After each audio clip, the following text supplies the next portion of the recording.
So it's time to tune in to our weekly TV roundup. Leah, what's your pick? My pick for the weekly TV roundup is Boardwalk Empire.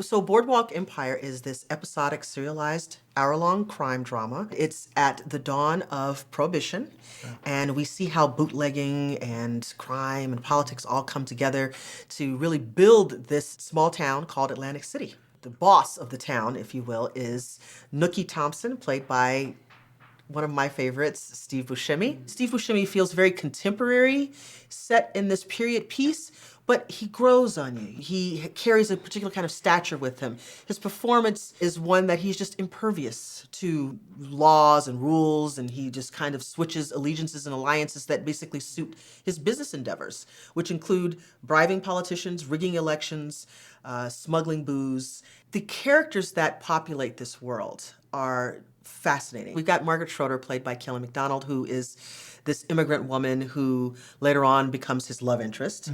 We also have Michael Kenneth Williams, and he plays this character Chalky White, who is another bootlegger crime boss. We also have up-and-coming Al Capones and Lucky Lucianos and Arnold Rothsteins all emerging in this world as well. We also see Dabney Coleman. He is the former town boss, and he doesn't like being former. As we go into season 2, now we see that Nucky's trying to hold on to his empire, because people who are close to him are now switching allegiances and alliances.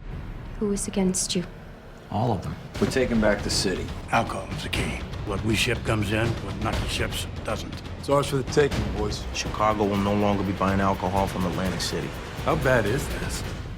Someone's going out of business. So I have to admit, I'm a big Martin Scorsese fan. I watched the first 4 or 5 episodes of this and kind of fizzled out. I felt like the production design was kind of taking over, and the story and the characters really weren't at the forefront. Was I wrong, or is something back on track now? I had a hard time with the pilot, to be quite honest, which was an $18 million pilot directed by Martin Scorsese, for which he won an Emmy. It felt a little stilted, a little awkward. I had a hard time getting into Steve Buscemi as this throwback character from the 20s. But if you stick with it, what's really compelling are the various fragments that they set up and then the way they weave them all together throughout the series. Who is this show for? Will I like it, and who is it for? This show is for anyone who likes crime dramas or gangster dramas, people who like historical dramas. That's more me. People who like political dramas. Even more me. Anyone who is a Steve Buscemi fan. That might be me. That might be you. Okay. and people who just like that quality brand that HBO has really honed, that involves really strong production values, really strong writing, and great characters. Great characters and complexity in the stories. Cool. And they are serialized, so that means that you want to keep coming back week after week after week. I think that we know what your verdict is, but go ahead. My TV roundup pick of the week is Boardwalk Empire. It is a see it. Cheers to that. Cheers. I bootlegged all this liquor. Did by you the way. bootleg There you go.